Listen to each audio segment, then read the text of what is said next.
The story of the Winchester Mystery House does not begin with architecture, but with loss, because before the corridors twisted and the staircases led nowhere, there was a woman whose life had already been hollowed out by grief. Sarah Winchester was not born into madness, nor was she known for eccentricity in her early years, and that distinction matters because what came later was not a sudden descent, but a slow, deliberate shift shaped by circumstances she could neither escape nor fully understand.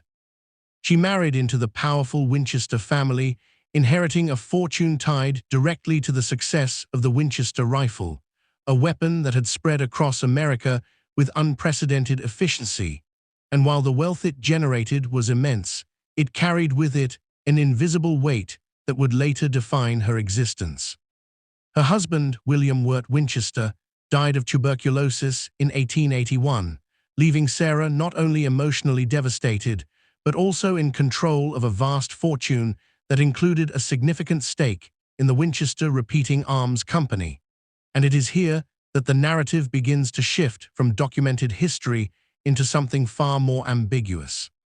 According to widely circulated accounts, Sarah sought guidance from a spiritual medium in Boston, a decision that reflected the era's fascination with spiritualism rather than an unusual personal inclination. Because in the late 19th century, seances and communication with the dead were not fringe practices, but socially accepted forms of coping with grief.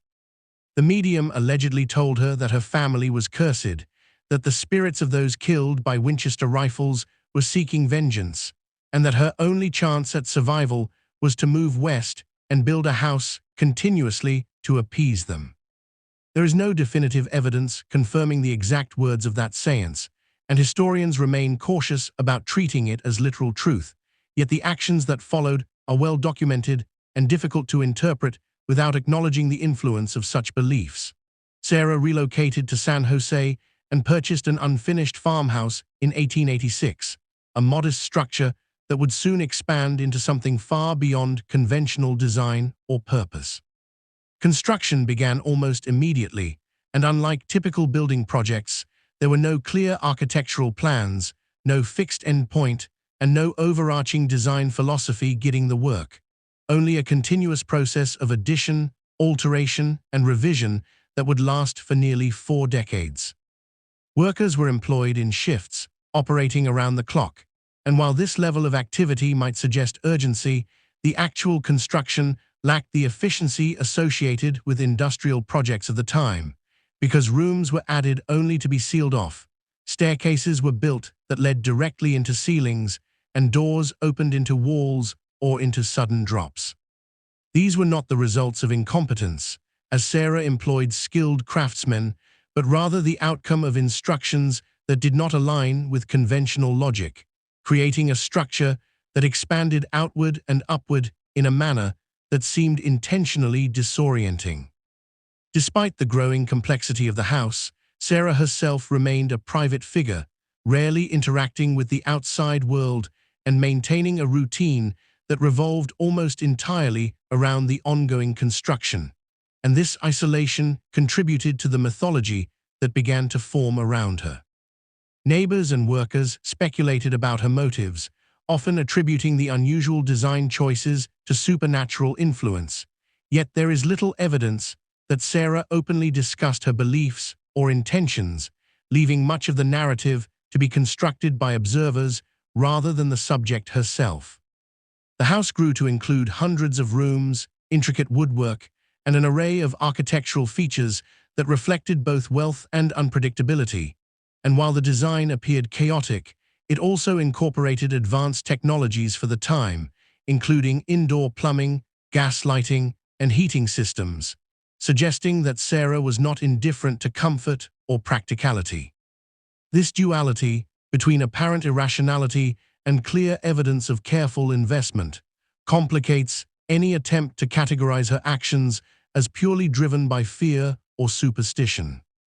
What remains consistent throughout this period is the absence of closure, because the construction never moved toward completion in any traditional sense, and each addition seemed to create new problems rather than resolve existing ones, reinforcing the impression that the house was not being built to achieve a finished state, but to sustain an ongoing process.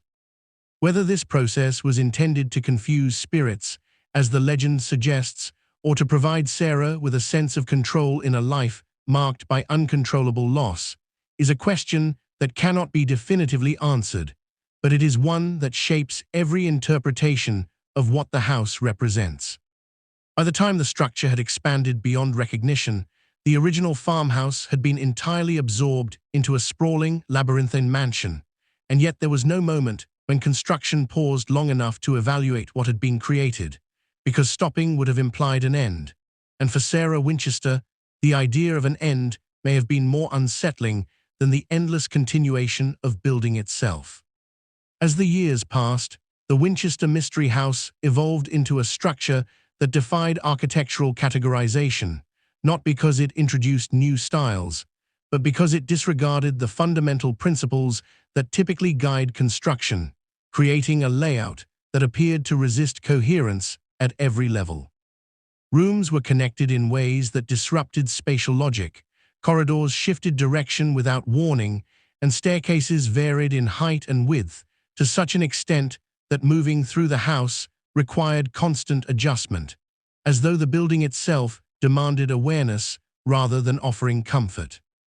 This design has often been interpreted as intentional disorientation, particularly in the context of the belief that Sarah Winchester was attempting to confuse spirits, yet such explanations rely heavily on assumptions about her motivations rather than direct evidence. What can be established with certainty is that Sarah maintained control over the construction process, issuing instructions to her foreman on a near-daily basis, often sketching rough ideas that would then be translated into physical structures. And while these sketches have not survived in significant numbers, accounts from workers suggest that changes were frequent and sometimes contradictory.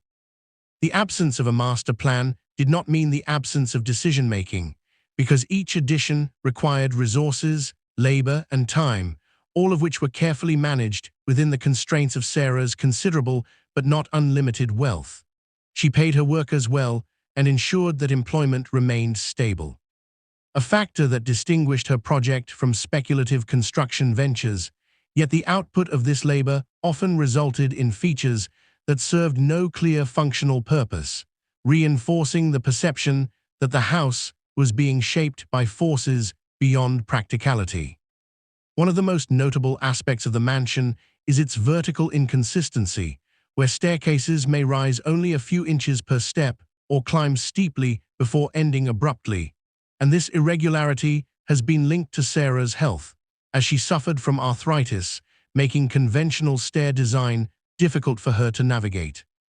This explanation introduces a practical dimension to features that might otherwise be dismissed as irrational, suggesting that at least some elements of the house were adapted to her physical needs rather than dictated by supernatural considerations.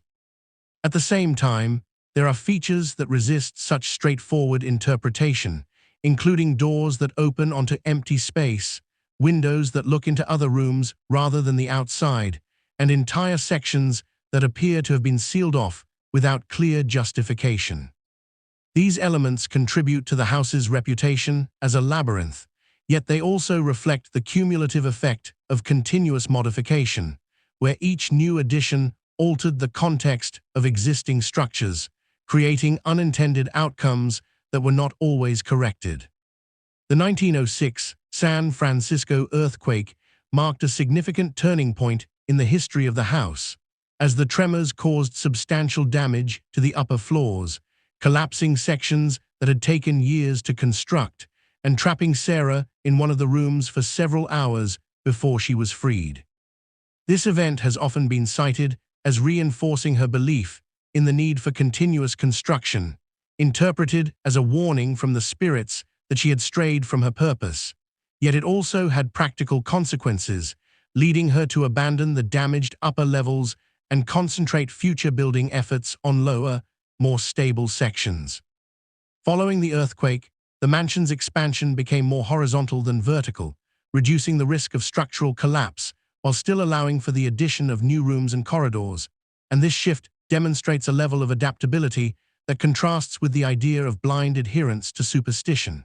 Sarah responded to real-world conditions, adjusting her approach in ways that suggest she was not detached from reality, even if her motivations remained difficult to fully articulate. The workforce continued its round-the-clock activity, and while the pace of construction fluctuated, it never ceased entirely, creating an environment in which change was the only constant, and where the absence of a final objective became a defining characteristic. Visitors were rare, and those who did enter the house often struggled to navigate its interior, reinforcing its reputation as a place that resisted understanding, not only because of its physical complexity, but because of the lack of a clear narrative explaining why it existed in its current form. What emerges from this period is not a definitive explanation of Sarah Winchester's intentions, but a pattern of behavior that suggests a deep commitment to the act of building itself, regardless of the outcome, and this commitment raises questions about whether the house was ever meant to serve as a conventional residence, or whether it functioned as something closer to a mechanism, an ongoing process designed to address a problem that could not be resolved through completion. By the early 20th century, the Winchester Mystery House had reached a scale that made it less a home and more an environment, a self-contained system of rooms, hallways, and architectural anomalies that operated without the need for external validation, because its purpose was not defined by how it appeared to others, but by the continuity of its construction. Sarah Winchester remained at the center of this system, yet her presence was increasingly elusive, as she limited her interactions with both workers and the outside world, communicating primarily through intermediaries and maintaining a routine that emphasized privacy and control. The mythology surrounding her intensified during this period, fueled by the lack of direct information and the visible strangeness of the house itself. And while stories of seances conducted within the mansion became common, there is little verifiable evidence that such rituals occurred with the frequency or form often described. It is plausible that Sarah engaged in some form of spiritual practice, given the cultural context of the time, but the extent to which these practices influenced the design of the house remains uncertain, and the tendency to attribute every architectural irregularity to supernatural intent may oversimplify a more complex reality. Financially, Sarah was in a position to sustain the ongoing construction without immediate pressure, as her inheritance provided a steady income, yet this did not mean that resources were unlimited, and the continued investment in a project with no clear endpoint suggests a prioritization that went beyond conventional considerations of value or utility. The house did not generate income, nor did it function as a social or cultural center, and its isolation from broader economic activity underscores the idea that it served a purpose specific to Sarah's personal circumstances. Architecturally, the mansion incorporated a range of styles and influences, reflecting the evolving tastes of the period, yet these elements were often applied inconsistently, creating a patchwork aesthetic that resisted categorization. High-quality materials were used throughout, including fine woodwork and stained glass, indicating that Sarah did not compromise on craftsmanship, even when the resulting structures lacked clear function, and this attention to detail complicates the narrative of irrationality, suggesting a deliberate approach to execution, even if the overall design remained unconventional. One of the more intriguing aspects of the house is the repetition of certain design elements, such as the number 13, which appears in various forms, from the number of panes in windows to the arrangement of steps in staircases. And while this has been interpreted as symbolic or superstitious, it may also reflect a pattern of preference rather than a strict adherence to numerological belief. Without direct documentation from Sarah herself, these interpretations remain speculative, highlighting the limitations of reconstructing intent from physical evidence alone. The experience of moving through the house is often described as disorienting, not only because of its layout, but because of the way it disrupts expectations, forcing visitors to question assumptions about space and function, and this effect may have been intentional to some degree, as it aligns with the idea of creating an environment that resists straightforward navigation. Whether this was meant to confuse spirits, as the legend suggests, or to provide Sarah with a sense of engagement and distraction, is not definitively known, but the result is a structure that operates on its own internal logic. As Sarah aged, her direct involvement in the construction process may have diminished in terms of physical presence, but there is no indication that she relinquished control, and the continuity of the project suggests that her commitment remained intact until the end of her life. The house continued to evolve, not toward completion, but toward greater complexity, reinforcing the idea that its purpose was tied to the act of building rather than the achievement of a finished state. In this sense, the mansion can be understood not as a failed attempt at conventional architecture, but as a successful realization of a different objective, one that prioritized process over product and continuity over closure. And while this objective may not align with typical expectations, it provides a framework for interpreting the house as something other than a manifestation of madness. When Sarah Winchester died in 1922, the construction of the Winchester Mystery House stopped almost immediately, not because the house was complete, but because the force that sustained its continuous expansion had been removed, and this abrupt cessation highlights the extent to which the project was dependent on her personal direction rather than any external necessity. The workers, who had maintained the structure's constant evolution for decades, were dismissed, and the tools that had been in near-perpetual use were set aside, marking the end of a process that had defined the property for nearly 40 years. In the aftermath of her death, the contents of the house were inventoried and auctioned, revealing a collection of possessions that, while valuable, did not provide clear insight into her motivations, and this absence of explanatory material has contributed to the persistence of speculation.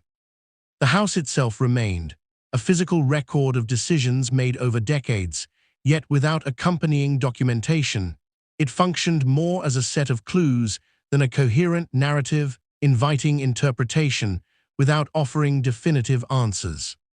The mansion was eventually opened to the public, transformed into a tourist attraction that capitalized on its unusual design and the stories associated with its creation. And while this transition ensured its preservation, it also reinforced certain narratives that emphasized mystery and supernatural influence, sometimes at the expense of historical nuance.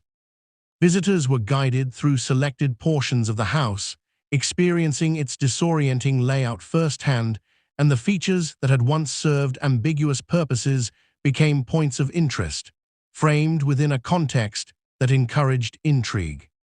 From a historical perspective, the challenge lies in separating verifiable facts from later embellishments, because the lack of direct testimony from Sarah Winchester allows for a wide range of interpretations, many of which reflect the cultural fascination with eccentricity and the supernatural rather than evidence-based conclusions. The idea that the house was built to appease restless spirits remains compelling, yet it is not conclusively supported by primary sources, and alternative explanations, such as psychological coping mechanisms or personal preference for continuous activity, offer equally plausible frameworks.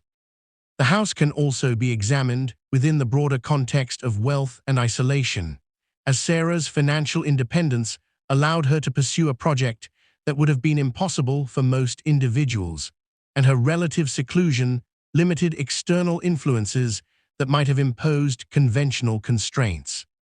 In this sense, the mansion represents not only a personal endeavor, but also a reflection of the social and economic conditions that made such an endeavor feasible, highlighting the intersection of individual agency and structural opportunity. Architecturally, the mansion stands as an example of incremental design taken to an extreme, where the absence of a master plan results in a structure that evolves organically, shaped by successive decisions rather than a predetermined blueprint. And while this approach can produce innovation, it can also lead to inefficiency and inconsistency, both of which are evident in the house's layout. Yet these characteristics are not necessarily indicators of failure, as they align with the underlying principle of continuous modification. Ultimately, the story of the Winchester Mystery House resists simplification because it exists at the intersection of documented history and interpretive narrative, and any attempt to define it solely as an expression of madness or as a rational response to grief risks overlooking the complexity of the factors involved. What can be stated with confidence is that the house is a product of sustained intention, maintained over decades, and that its most defining feature is not any single architectural anomaly, but the persistence of the process that created it. In the absence of definitive answers, the mansion remains what it has always been, a structure that invites examination, not because it reveals a clear truth, but because it reflects the difficulty of understanding a life shaped by forces that cannot be fully reconstructed, leaving behind a physical legacy that continues to provoke questions without resolving them.